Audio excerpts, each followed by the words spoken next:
Hey. Alright, we are back. Weather. Sabi mo nga hindi nagsisnow. Yeah. Ngayon kasi summer, sobrang init ba sa inyo? Ngayon makulimlim eh, pero iba kasi yung definition ko sobrang init. Alam mo, galing sa Pinas. Dito sobrang... Pero gusto mo mag-Texas ha? Sobrang init doon. Ang para sa akin perfect yung 80s. Nagbabike pa nga ako eh. Oo nga. Enjoy na enjoy ko yung mga pagbabike mo. Yeah. Natutur mo kami sa paligid ng Seattle. And gaano kayo kalayo sa border? Sa border ng Canada? I believe 2 to 3 hours drive. Okay. Yeah. Parang Indiana to Chicago, tapos nasa Canada ka na. Yun pala isang edge doon, no? Yung makakapasyal ka na kagad right away sa ibang country. Yeah. Whole process, from the time na nag-apply ka, gaano katagal until na receive mo yung job offer mo? Sa Washington? So, yun nga, ang bilis, sobrang bilis ng pangyayari sa akin nun. So... Bigla ka ba? Yeah. So, let's say... Pero inalaw ka ba nila na inalaw ka ba nila na mamili? Like, do you need one... Hindi, yung job posting, month, meron kasi siyang per batch. So, parang yung training nila per batch. So, may specific... Nakaset na. Nakaset na. So, ako... okay. Tas given the factor na kailangan kong mag-render sa previous company. So, kailangan. So, yun nga. So, let's say, ang nangyari nun, kakauwi ko lang galing shift. Night shift pa ako nun sa Indiana. So, nagtingin-tingin ako sa LinkedIn, ganyan-ganyan, Seattle. In-applyan ko. Tapos, bago ako matulog nun. May sagot na? May tumawag, parang yung tumawag, recruiter. Ganyan-ganyan. Ang bilis Oo, wala man lang parang, uy, tatawag ako. Walang ganon. Yeah, wala. So, kaya nga akala ko talaga, scam. Sabi ko, na-scam kaya ako. So, sunagot ko, feeling ko nga, Pinoy pa yun eh. Alam mo yun, alam natin kapag Pinoy. Yung alam mo yung accent kahit magaling mag-English, may accent talaga yung mga Pinoy. Actually, oo. So, may isang lalagpas na alam mong Pinoy to. Kahit fluent, kahit magaling, masasabi mong Pinoy. Anyway, so medyo napaisip ko, shit, ano to? Parang Pinoy to Anyway, so sabi niya, na-scam ka ng Pinoy. ini-schedule niya ako ng so, matutulog na ako nun for my next shift. Sabi niya, schedule kita ng interview for tomorrow morning. So, that means shift ka. After ng shift ko, bale. Ulit. Okay. So, di pumasok ako, ganyan. So, one day nakalipas. Sabi ko, ayoko muna. Inano ko siya, tinext ko. Sabi ko, kasi naman, ura-urada. Yeah, sabi ko, skip muna kasi gusto ko talagang makuha tong trabaho na to. But, yung time na yon wala pa akong although may ACLS ako, pero sa Pinas pa yun eh. So, gusto ko ma-refresh din ako. Sabi ko, sige, kailangan kumuha muna ako ng ACLS, kailangan ko ng... Nag-overthink ka naman. Oo, nag-overthink talaga ako. Sabi ko, skip ko muna to. Kasi mamaya... Napaka-hardworking naman ng nurse na to. Gusto ka agad, Sabi ko, baka kapag in-interview nila ako ngayon, hindi ako matanggap kasi wala pa ako ng mga certification. So sabi ko sa kanya, skip muna. Apply na lang ulit ako next time. Kasi gusto ko makuha muna yung mga certificates na to para mas malaking chance na matanggap ako. So ngayon, sabi, hindi, just give it a try. Give it a try. Sabi ko, holy shit. Okay. Napakagat ka na, Pag uwi ko ng shift na yun, yun nga, in-interview ako, 2 manager. So, mga basic pathophysiology, tas process, tas tinanong lang yung... talaga? May ganon? Sobrang basic lang, tapos tinanong lang yung experiences ko, ganyan-ganyan, kung bakit ko pa gusto mag-shift sa ED. Tas sinabi ko dun sa manager, feeling ko, ito pa nga yung factor na na-hire ako. Kasi, ano yan, share mo yan. Kasi sabi ko, honestly, I don't think, ako dito, fit ako ngayon. Kasi right now, wala akong ganito, wala akong ganyan. Pero sabi ko, if ever na hindi mo ako tanggapin ngayon, hindi niyo ako tanggapin ngayon, I would get this training, tapos mag-apply ako ulit. Tapos natawa sa akin yung manager. Sabi niya, nice. Oh, I appreciate that. Pero hindi mo kailangan gawin niya kasi sila pala pagpa-provide. So, yung training na nakuha ko, yung job na nakuha ko, ang tawag nila is fellowship. Para siyang residency. Residency? Yeah, residency siya, pero kahit merong residency pa rin, kasabay ko pa rin sa training yung mga residents, nursing residents, mga fresh grad yan, di ba? Fellowship tawag nila kapag galing ka sa ibang unit, tapos lumipat ka sa ED. Fast track lang.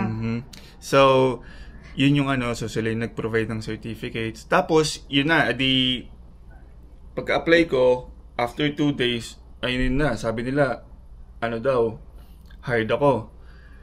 Sa sobrang bilis, the next day? Nung pa lang. Pa lang. Sinabi niya sa akin nung interview na, yeah, we'll hire you. Ang bilis nga! Okay. Tapos, 2 days nakalipas na. Sabi ko, shit, scam talaga to. Kahit na nakausap ko face-to-face yung manager.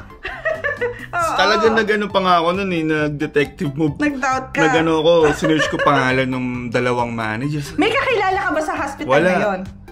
Wala. Okay. So, kaya talagang trust lang. Tapos ayoko pang ikwento sa ibang tao kasi alam mo yun, nakakahiya rin mas scam minsan. Oo. Na yan, Ayoko muna ma-excite kasi alam mo yun. So ngayon, parang August yun.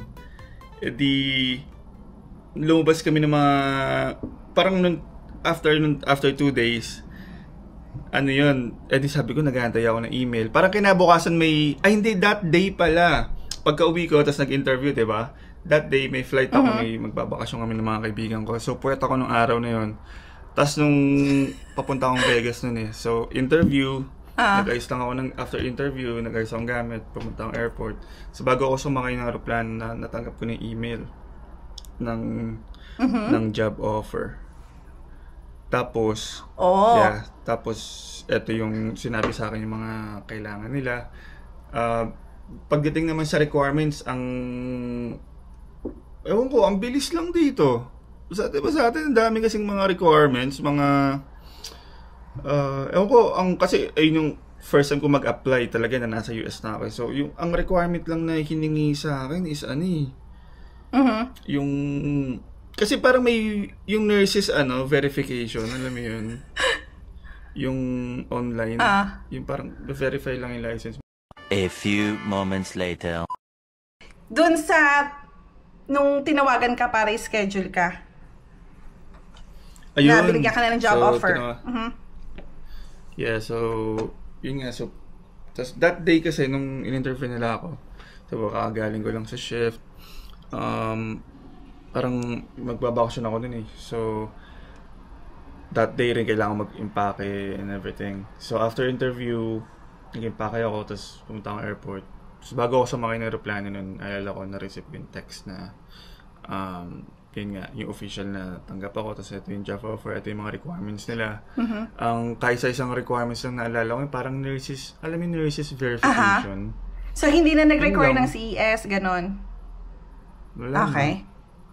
Yeah. Nice. And then how... Go. Ito pa palang factor na na-hire ako at ang bilis. Parang that month, sobrang swerte ko lang din. That month, first time nilang tumanggap ng... nung month na yun sila nag-open ng Washington for multi-state license. Oh, kasi nga compact ka. Oo. So, before, kailangan nila yung may Washington license kagad. Okay. Tapos that month, in-open. first time nag-open. Ay, for you talaga. Para tinatawag ka na. Yun pa pala yung isang factor, kaya medyo parang hesitant ako ituloy application kasi hindi ako sure kung tumatanggap na ba sila kasi kaka-open lang. Okay. And then, so yun, so... So, nung binigyan ka ng job offer and sinabing okay na and all, wala nang other interviews pa? Yun lang yun? Wala na. Ang parang next na nakausap ko na is yung HR. Parang bibigyan ka nila ng designated staff para i-guide ka sa paglipat mo. Yung I think siguro sa HR na yun nag-work kasi siya yung magbibigay siya ng information for relocation, siya yung nagbigay ng bonus. I mean, parang upfront kasi parang binigyan nila ako ng pera din. Para may panggastos. O yun yung maganda, yung upfront kagad. Kasi syempre, instead of yung ikaw muna mag-shell out and then reimburse. Okay. Yep. So, nung natanggap ko yung $1,000, doon ako napaisip na, ay, totoo na. Totoo na to. Napigyan ka na, Sabi ko, okay, totoo na. So, doon ako nag-stay ka sa relatives mo, di ba? Sayang naman. Paano, di ba, sabi mo, kino-coordinate nila na sila maghanap ng apartment and all. Yeah. So, paano sila pa rin ba yung naghanap ng apartment for you? Hindi na. Pero sayang yung sila muna yung magbibigay. Hindi ba? Wala, hindi. Okay, hanap lang pala. Okay. Akala ko, sabi ko sana, sayang naman yung pamigay dun sa sa pang-apartment. Parang bibigyan ka nila one day hotel. Okay. Hotel lang. Gotcha. O, tapos? So, August, parang last week of August yun. Tapos parang first week of September, doon ko na-receive yung mga instruction, ganyan. So, nag-resign ako noon. Pero alam mo na kung kailan ang dapat nalipat mo? Yeah, November 6. Nalala ko, November 6 ang start date. August, September, October, 3 months. Yeah. Okay. Kasi yung sa work ko, parang kailangan ko mag-render ng 1 month. So, basically, nakaalis ako ng Indiana last week of October, mga October 25th, ganyan. Kasi para makapag-settle down ako dito. Oo. Kasi, tas yung parang yung September and October ko, naubos, sobrang busy ko nun. Ayusin gamit, ilipat sa ganito, papers, so, sobrang hectic nung 2 months na yun. Pero, it's worth it. Nice. Yeah. So, salary-wise, yung take-home mo comparing nung nasa Indiana ka, mas marami ka bang nati-take home nung lumipat ka? Take home, like minus so na yung, minus na din yung mga pang renta mo. Yung as in pang savings na lang. Ganon. Yeah. Mas malaki. Mas malaki pa rin. Yeah. Kasi, mali pala yung tanong ko. Pag sinabi kasing take home, magbabayad ka pa ng mga renta. So, technically, malaki naman talaga. Pero kung minus na nga yung mga rent, yung, kumbaga, yung masisave mo, mas malaki pa din compare nung nasa ka. Pero kasi, nung nasa Indiana ka, maliit talaga ang sahod mo nun kasi yun yung sponsored employer mo diba? So, maliit lang din usually kapag yung kung sino yung sponsored na employer mo, maliit lang din yung sahod pa natin nun. Unlike na wala na tayo sa kanila. Okay. Nakaka-save o magastos? Nakaka-save naman. Although, this year medyo, self-love era. Okay. Bumili akong balik ang dami ko. Anyway, nakakapag-save. Ako naman strict ako pagdating sa, mga retirements ko. Mga Roth IRA, ganyan. Naka-max ba? Sa akin yun. Yes. Yeah, naka-max, matic yun. Pag bago pa dumating sa akin yung pera, naka-minus na yung mga yun. So, yung nagagastos ko naman na pera, guilt-free. Guilt-free na, although, nung ang laking tulong lang din sa akin na yun sila tita, pinatira ko dun for a year. Talagang napakalaking head start dan sa akin. Although, ang hirap nun kasi, 1 hour, 15 minutes away from work. So, what? An hour ang drive? Yeah. Oo, ang hirap na nun. Walang traffic yun. Wow. Pag na-traffic ako, umabot 2 oras. Yeah. Yung area ba ng mga tita mo, mahal ang cost of living o affordable? Mahal. Mas mahal cost of doon? living, ang usapan naman is bahay, di ba? Aha. Yep. Bahay dito, wala akong nakitang bumaba ng 1 million eh. Totoo ka? Yeah. Oh, ang mahal na. Tas, Ikaw. parang one time na-board lang ako, tapos may Nagtingin-tingin. loan officer. Nagpa-quote ako sa kanya. Tapos parang yung 700,000 mo, wala ka bang makita? Oh my gosh. Yeah. Yun Pero, lang dito talaga. Wala kang mabibiling bahay. Okay. Siguro may partner ka. So Wala kahit, kang work. kahit ganun kataas yung yung sweldo, hindi kaya ma-achieve yung $1 million bahay. Nagpa-quote ako. Kaya siya, pero wala ka na ibang magagawa sa buhay mo. Oo, parang masyadong siksik, ganon. Wala, as in, Lahat mortgage na. hindi na lahat, yeah. Oh, okay. So because of that, so ang plano mo, kung magbibili ka na ng bahay, lilipat ka ba ng ibang state? Ayun nga. Siguro, Pag mag-aasawa ka na. I think, lalayo lang ako sa Seattle. Siguro. I Mga see. cheap areas naman. Okay. Cheaper areas. Yeah. Si girlfriend ba ay nurse din? Yeah. Okay. Ay, alam na. To nurse income. Anyways, hindi na kita i-dig dyan sa love life. Yeah, iba yan. Baka biglang panoorin niya to, di ba? Kasi siya pala naging topic. Baka next time, kamo. Yeah, next time for sure. Yeah. Yan. Pero, bilihin yung mga food and all. Same lang ba siya ng price o mahal din? Sa totoo lang, di naman hindi ko nako-compare eh. Hindi mo napapansin. Hindi ko Kunyari napansin yung eh. nag-grocery ka, ay parang dati ang grocery ko kay Indiana, 100 lang ngayon. Ba't umaakit na ako ng 300? Mga ganon. May mga ganong Ayun, tao kasi eh. Yeah. Siguro kasi factor na single ako. Ayan, sarili ko lang inaano ko. Pero I'm pretty sure parehas lang. Ang catch lang dito, dyan sa kanto may restaurant. Sa kabilang kanto, punong-puno ng restaurant dito. So, parang malaki yung chance na tatama rin ako magluto at kumain na lang sa labas. Oo. Kaya kaya gumastos. Okay. Yeah. Okay. Understandable.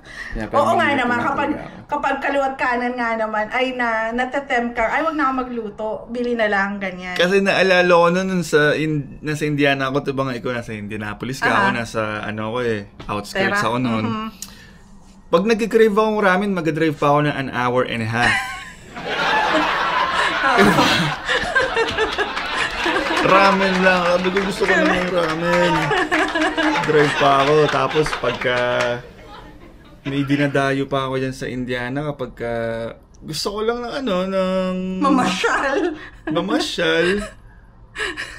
hour at least. Oo. Yeah. Ngayon dyan, within reach lahat. Mm-hmm. Pero, delikado naman ang bulsa. Yeah, yun lang.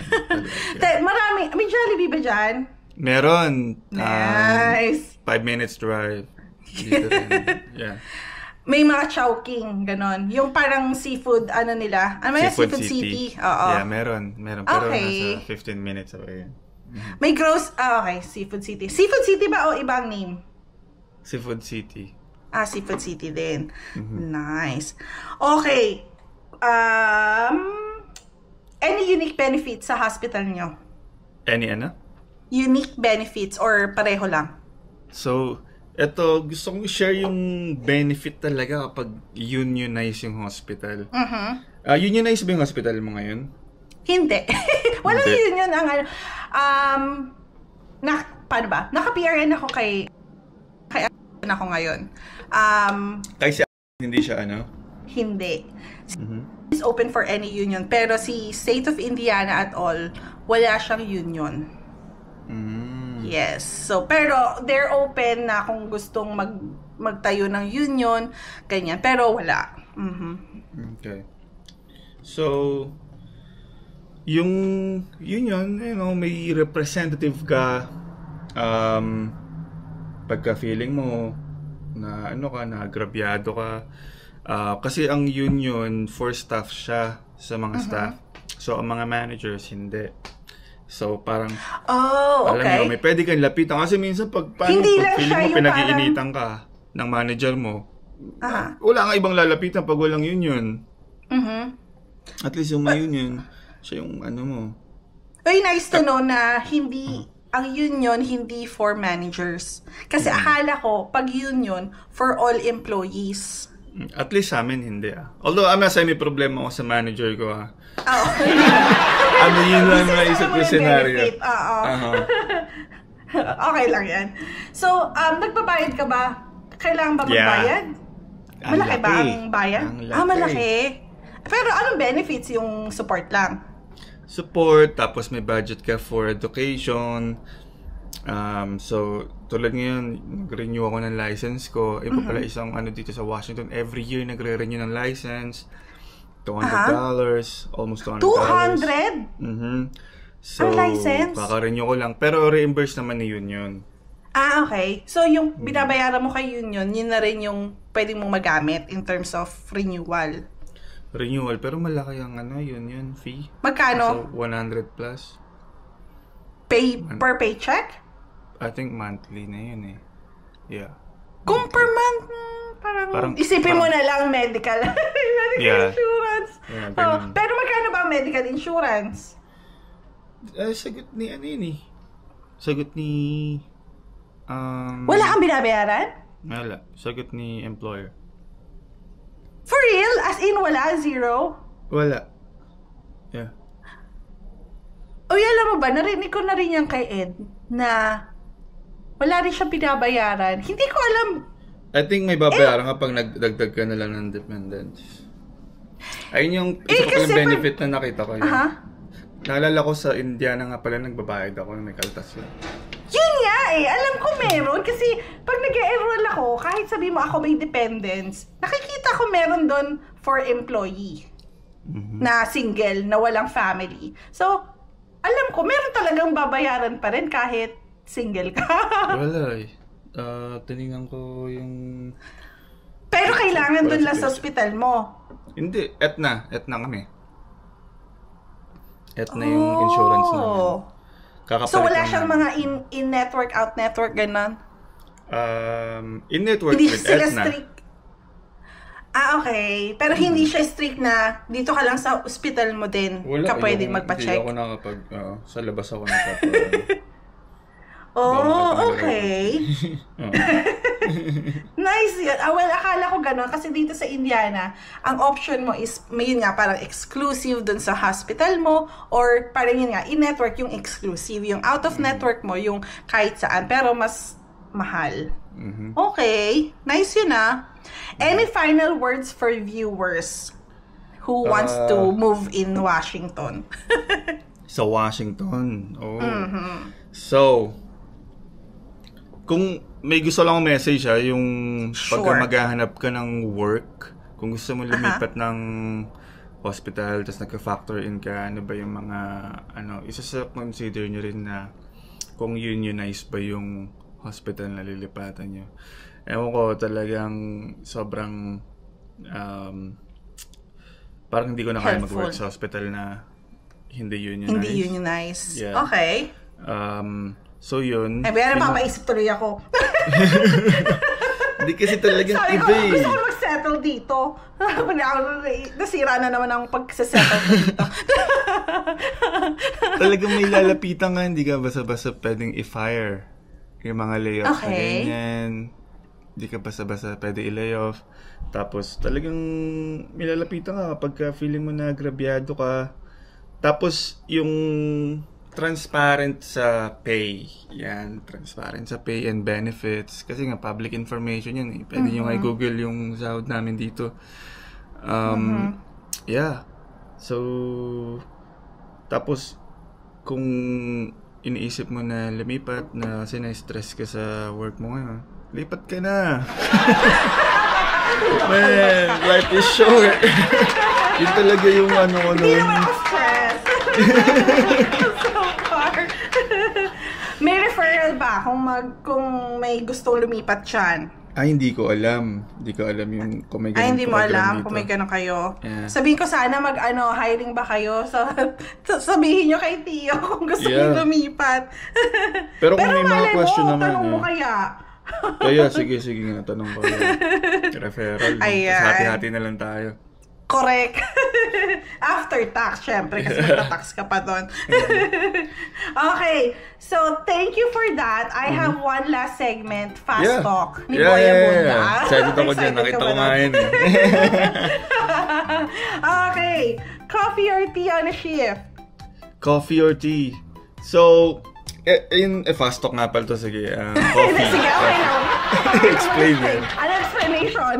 So, nung lumipat ako dito sa Seattle, hindi ako uminom ng coffee. Ayoko ng energy drink. Ayoko niyan. Kasi na-anxiety ako. Pero, dito sa Seattle, merong dito galing yung Starbucks. Oo nga! Yeah. So, may coffee culture dito. So, halos lahat yan ng tao. Yan ba yung largest? Hindi largest. Pero dito yung first. Okay. Nakwento yun ang pasyente ko. Yeah, dito yung first, tapos dito yung, may malaking Starbucks dito, pero I don't think that's the largest one. Okay. So parang may coffee culture dito na talagang kaliwat kanan kape. So eventually, yun, nahook ako sa kape. Ngayon, ito, minom nga ako ng Celsius. Hala ka! Kape ta Celsius. Ayan, Oy, energy drink yan. Sponsored ka ba ng Celsius? Ka na ngayon. Celsius, beke naman.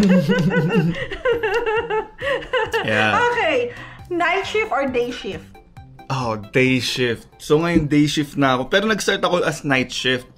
So kwento ko lang din, nung nag-start ako, night shift ako for 1 year. 7 p.m. to 7 a.m. Tapos, sa ED kasi sa amin ang daming shift. Merong night shift na 8 hours, okay. 7 to 7, tapos merong 3 to 3, merong 12 to 12, meron, so from 7 to 7, nagpalipat ako sa 3 to 3, 3 p.m. to 3 a.m. Tapos, hindi ko nagustuhan. So ngayon, day shift na ako. Pero yung day shift ko, 9 a.m. to 9 p.m. So, to answer your question, day shift. Day shift, I mean talagang sa katawan ko, sa routine, pero... Saka ang tagal mo ng night shift from, di ba, from dati natin trabaho. Kaya nyo nasa hospital. Ay, alam mo, makwento ko lang din no? Ganyan din ako kasi di ba ang tagal ko na ring night shift for a decade. Hanggang sa yung, saka good thing for you kasi bata ka pa, alam mo na matanda lang. Then, I mean, maaga kang nag-day shift kasi... Alam mo, naramdaman ko talaga nung medyo tumatanda na ako na parang yung katawan mo talaga ginigising ka na hindi ka na pwedeng pang night shift. Kaya nag-decide akong mag-day shift din. Pero yes, I agree for day shift. Yeah, but the catch is... Wala nang differential. Ang laki ng take up. Ramdam ko yung talaga? Yeah. Magkano ba ang differential nyo? Umabot ba? Nasa 5 or nasa mga parang 10? Per paycheck ko, 400 to 500 ang nabawas per paycheck. Oh, ang laki nga. Ang laki, yeah. Pero magiging healthy ka naman. Worth it. Kaya nga. Sobrang worth it. Hindi ka masustroke. Tapos nagbabike ka pa ngayon. Di ba? Mas healthy ka. Yeah. Alright, scrub color of choice. Scrub color of choice. So, personally, gusto ko yung navy blue. Parang, siya, maganda bagay sa skin tone ko. Yes. Yeah. Although, hindi ko na siya nasusuot ngayon kasi yung workplace ko ngayon, meron siyang, they provide scrubs. Ay, wow. Pero sa work ka lang pwede magbihes. Tapos ang kulay namin is, siguro pag sabi ko yung kulay ko, malaman nila yung hospital ko. So hindi siya yung usual? Hindi, ano siya? Okay. Anong kulay? Blue-green? Parang gano'n. Teal? Parang gano'n? Teal, parang gano'n.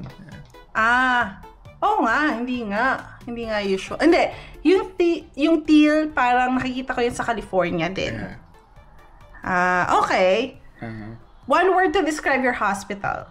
One word to describe my hospital. So, to describe my hospital, parang I would say, Na-pressure ka ba?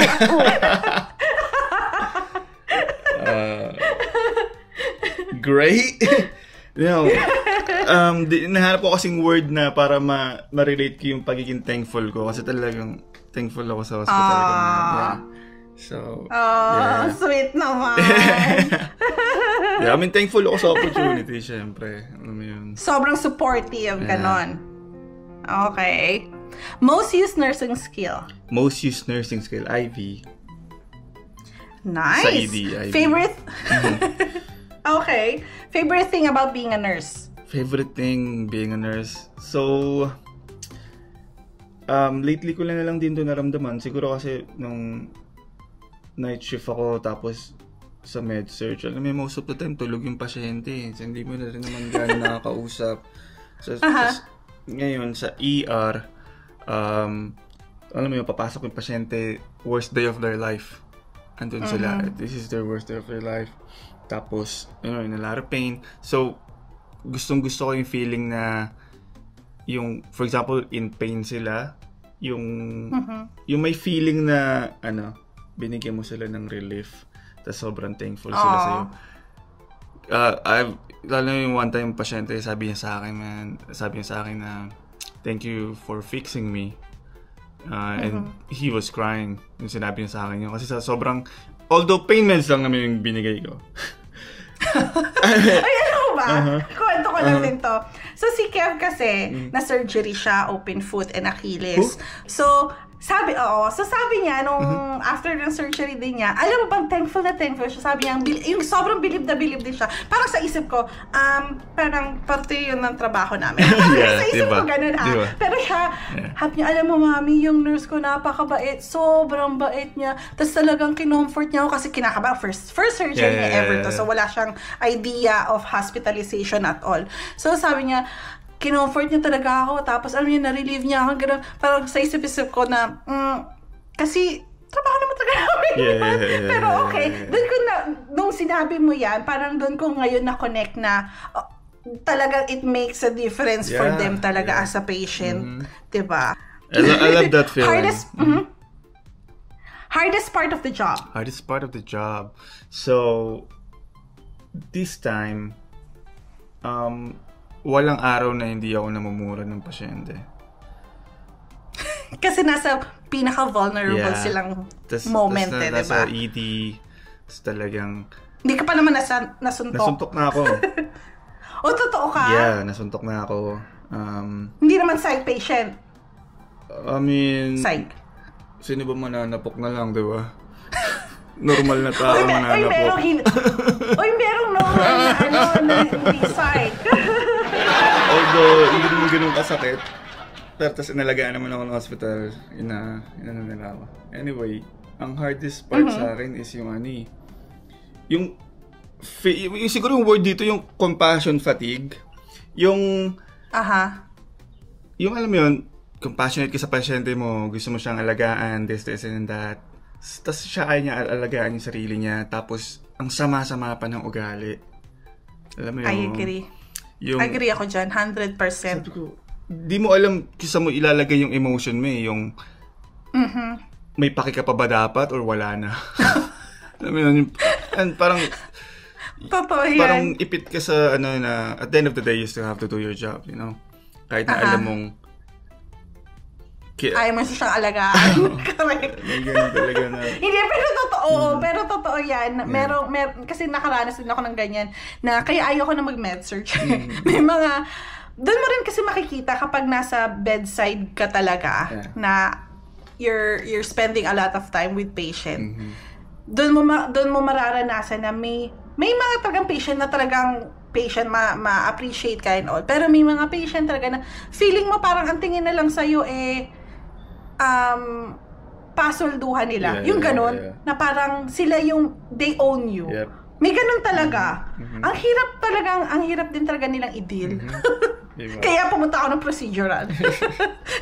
Para, okay, tapos ka na, next. Okay na yun. Oo, okay na yun. Alright, NCLEX, stressful or manageable? NCLEX? Oh. Stressful. Hindi na stressful. I mean, parang ang dali na lang sabihin ngayon na, I mean, kung tatanungin mo ako ngayon, titake ko siya ngayon, parang hindi ko mapasa ngayon yun. Kung ngayon ko i-take, as in, on this point, talagang iba siya eh. Iba siya sa local exam natin, na hindi siya memorization, hindi mo siya madadaan sa memorization eh. And I've known, Correct. May mga kakilala ko na, I know na matatalino yung mga tao na yun, talagang sobrang nasa top namin, pero hindi nila maipasa yung NCLEX. And lagi ako naniniwala na may factor rin yung onting swerte, you know.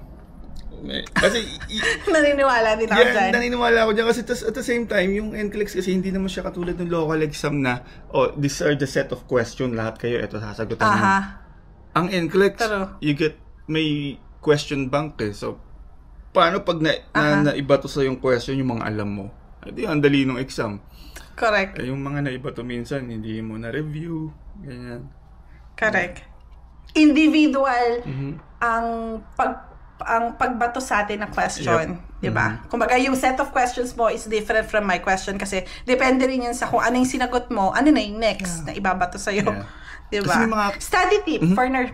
Kasi may mga kilala talaga ako na alam kong matatalino sila eh. Yung alam mo one take lang dapat pero hindi nila maipasa talaga. Yeah, anyway. Kaya kailangan nilang pagtuunang mag-aral talaga at talagang mag-spend ng effort na mag-aral for the exam. Study tip for nursing students. Study tips. Okay, nursing student. Kung ako, bibigyan ko ng payo yung younger self ko. Siguro, ang magpo-focus ako. I mean, lahat naman tayo may kanya-kanyang study habits. Tapos, may kanya-kanya tayo na, alam mo yun, strengths and weaknesses pagdating sa ACADS. Pero sa pagiging nurse, I think, ang pinakamalaking nakatulong sa akin is yung pagiging komportable ko sa pakipag-usap sa pasyente. Alam mo yun, kapag may rotation kayo, get involved. Ayun yung gusto ko sa atin eh, yung nakakapaggawa tayo ng procedure eh. Naalala ko, estudyante ako, pinag-inject. Hindi ako pinag-inject. I mean, pinagpasok ako ng NG tube, ganyan. Kasi, although... Yung ina-allow tayo, no?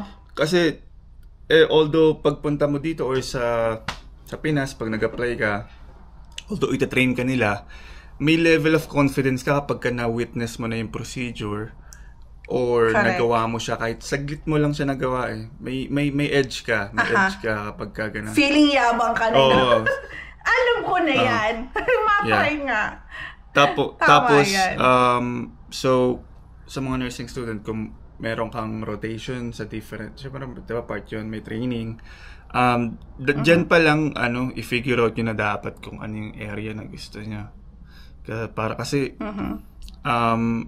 ang pinagsisiyan ko na lang din siguro yung hindi ko gaanong pinush yung gustong-gusto ko mag-ER out of pagka-graduate ko.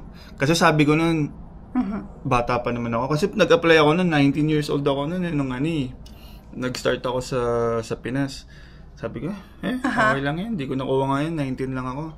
Tapos, ang bilis lang din ng panahon na, alam mo yun, ang bilis lang lumipas yung panahon na imbis na nagawa mo na sana dati pa. Pero, pinagpalipas mo. So, yun nga. So, kung may specialty ka na gusto, talagang do your best. Yes, Nax. Yeah. Teka na, asan na ba tayo? Dream nursing role sa hospital. Gusto mo bang mag-elevate pa to a different role?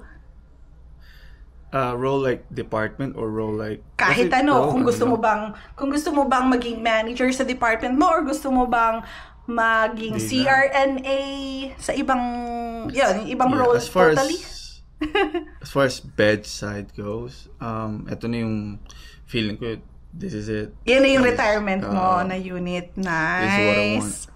I mean, hindi siguro retirement na unit, pero alam mo yung sa career-wise, parang, ako sa akin lang personally, parang, kasi dati nung wala ako sa ER, parang may itch talaga ako na parang kailangan ko i-prove yung sarili ko na makapag-work sa ER. So, nung nagawa ko na to, parang, wala na akong maisip na next step eh. So, parang, alam mo, more on personal lang siya. Na personal achievement na okay ngayon, nakapag-work na ako dito. Pero, ngayon, iniisip ko nga na kung worth it pa ba mag-NP. Alam mo, dumating din sa punto ko yan, yung pag masaya ka kasi sa unit mo, tapos okay naman. Minsan nadadala ka lang kasi na, ay okay, yung iba, ang next step na either mag-manager ka, mag-masteral, or mag-NP, di ba? So, dumadating din yung punto na steady ka lang eh. Parang okay naman ako, ba't ko kailangan magganto? Di ba? Yep, exactly. Tapos, yung mga ka-work ko pa na mga senior, sabihin, malaki pa sweldo ko dyan. Kasi biggest factor naman talaga ba't ka mag-ano is para rin tumaas sahod, at least para sa akin. True. Although yung iba, kasi anong schedule mo pala ngayon? Ano ka ba? 4-10s ka or 8s? 4-10s. 4-10s. Diba? Parang hindi ko na rin kaya bumalik sa 5 days a week. 8, oo. Actually, yung iba, kung gusto, para sa mga taong gustong mag-NP, siguro pag talagang calling mo lang, or either calling mo, o gusto mo lang na ayaw mo na mag-patient, yung direct patient care. Siguro yun. Iba kasi personal din yan eh. Correct. Pero kung money lang yung pagbabasihan mo, wala talaga. I mean, kaya mo umangat more than sa mga NP in terms of yung talagang shift mo lang as nurse. No? Tapos syempre pa nag-NP ka, magsisimula ka rin sa simula. Tapos may loan ka pa. May utang ka na naman. Kaya nga. Tangya. Okay, coffee or 5 minutes of extra sleep? Extra sleep ako. Ako din. 12-hour shift or back-to-back 8s? Ayaw mo na nga ng 8s eh. Oh, 12 hours. 12 hours. All day. 4 days off a week. Oof. Go-bike ako 4 days. Patient call light or bed alarm? So, meron kami parehas. Parang, paano bed alarm ba yung kung ano yung gusto ko maririnig? It's up to you kung ano yung anong mas gusto mo, yung sumagot na lang ng call light or yung sumagot ng bed alarm. I think bed alarm ako kasi mostly call light nabibwisit ako dyan kasi can you have water? Yung mga simple lang kasi, no? At least bed alarm, talagang kailangan mong pumunta dun. Correct. Kasi hindi mo na may on yun kung ano, diba? Sa mga, ina-on lang naman yun sa mga high risk for fall. Yeah. IV start or med pass? Sorry. IV start all day. Yes, syempre ED, no? Kayo yung tatawagin namin eh. So, nag-ultrasound ka na rin? Nag-training pa lang. Nice. Yeah. Kasi ito pa nga yung, speaking of IV, kasi, hindi ko na lang papangalan yung hospital ko sa Pinas dati, pero yung hospital ko sa Pinas dati, I think, etong I mean, not to brag, pero ito lang yung facts na ito pinakamagandang hospital sa Pinas. So, sila rin yung may pinaka-advanced technology. Ang technology nun yung alam mo yung vein viewer? Alam ko nun, training ko nun, wow, vein viewer. Dito hindi pinapansin, wala. I mean, at least sa ED sa amin, never ko nakita isang tao gumamit nun. Andun lang yung vein viewer, nilalangaw. So, ang the best way talaga is ultrasound. Ultrasound, yeah. Bilib ako sa mga ultrasound nurse. Kasi, hindi yun naman inanom, di ba? Depende sa request. Okay. So, pwede. Kasi minsan pag nagtatawag ako ng ultrasound nurse sa amin, syempre hindi naman ako minsan nagsistay the whole time doon kapag nag-i-insert siya. May times na hindi naman sila nasasaktan. Pero ang haba ng needle nyo compare sa usual nating IV. Nice. Okay, code blue or code brown with C. diff? That's the worst. Or GI bleed. Code, oh my God. Code blue. Code blue. Code blue. Kasi, it's a whole team. Aha. Code brown. Bahala ka dyan. Kayong dalawa ng pasyente. Ano pinaka-worst case na na-handle mo sa ED? Na ayaw Worst mo nang, case? yung parang laging sana hindi na ako makakuha ng ganitong case. Oh, bed bugs.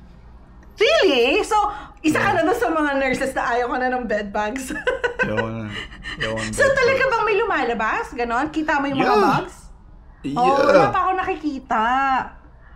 Oh, Grabe yan. Ano ginagawa niyo surot doon? ba yan? Oo, surot. Matagal na cleaning yun. Sobrang liit lang nila eh, di ba? Yeah, sobrang liit lang nila.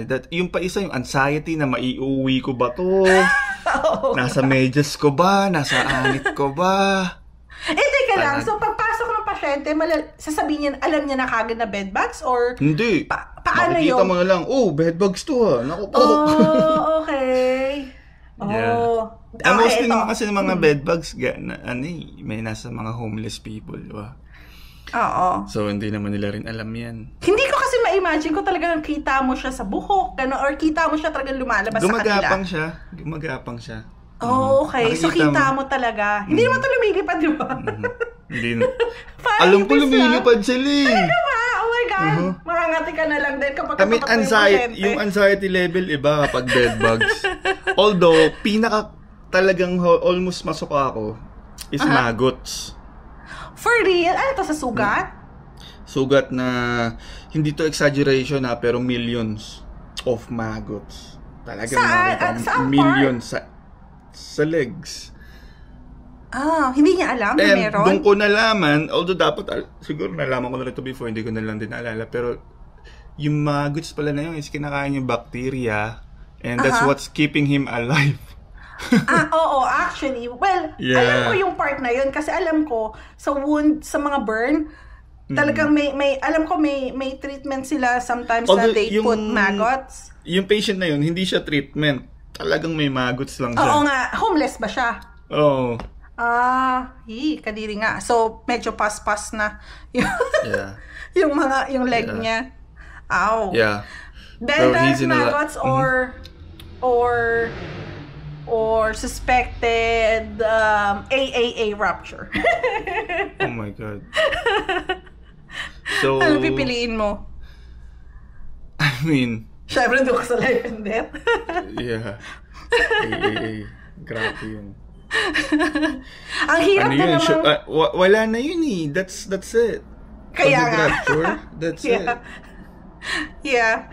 Actually, kaya nakakatakot. And ang hirap mo malaman kung yun unless yung patient mo nasa talagang late stage na. Yeah.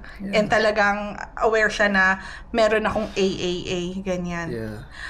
Well, nice talking to you, Theo. Nag-enjoy Thank ako. Yeah, tagal din ha. Kaya nga. Yeah. Ito pala, may gusto kong ihabol. Go. Ang talagang na-appreciate ko sa facility ko ngayon is yung ano bang right word? Non-interrupted break. Na so meron break kayong namin. set talaga. So, ang break dito, at least by law, sa Washington, 45 minutes ang lunch, tapos 3:15. Ay, hindi, 2:15. 2:15. So, parang sa hospital, sa unit namin, nagkasundo kami na pagsamahin ng lahat yun. So, ang lunch break namin is 1 hour and 15 minutes. Non-interrupted, umuwi ako ng bahay. Oh, nice. Kasi nga 5 minutes away ka lang. Yep, natutulog ako. Nice. So, it makes a huge difference. Grabe. Sa atin kasi may break. Nung nasa Indiana ako, may break ako noon. Pero hindi siya yung non-interrupted pag may nangyari sa pasyente. Dito, meron talagang dedicated nurse. May sasalo. May dedicated nurse, yeah. At sa Pinas, hindi nangyari yun. Correct. Yan ang difference kapag nasa bedside ka or nasa procedural. Kasi nung nasa bedside din ako, med-surg, talagang yun nga, kapag naka-break ka, pero ikaw yung, meron nga totoo ka sa'yo, pero pag hinanap ka, pag kailangan na ikaw lang talaga may information na yun, wala, ikaw pa rin ang hahanapin. Pero kasi ako ngayon, nasa procedural, meron kami laging break. So, non-interrupted yon talaga. Part talaga siya ng daily routine ko. Yun naman yung edge ko sa procedural ngayon. that's ayun yung na-appreciate ko sobra. It makes a huge difference talaga, yung break time. 1 and 15 minutes, 1 hour. Nice! Talagang kayo dyan spoil na spoil. Kaya pala sinasabi nilang pag unionize, spoil na spoiled. Yeah, kasi talagang irereklamo mo sila. yun yung purpose ni union nyo. Yeah. Nice. Well, thank you. May gusto ka bang i-plug? Wala naman. Kung gusto niyo mga video ng bike ko, yan nga, follow niyo ako. Tas sa TikTok din. Ayan, TikTok, Instagram. Yeah. YouTube, Instagram, Facebook. Facebook, baka hindi mo pala sila i-accept. And TikTok, ayan. TikTok. Sa TikTok nyo daw siya. Ayan. I-follow, ayan. Sa mga mahilig sa bike, kung may mga tanong kayo about Washington and biking, ayan. Siya ang bulabugi natin. Message lang kayo kapag kailangan nyo ng information. Yes. Thank you so much, Theo. Magbabay ka ba ngayon? Yeah. Magbabay ka ngayon. Alright.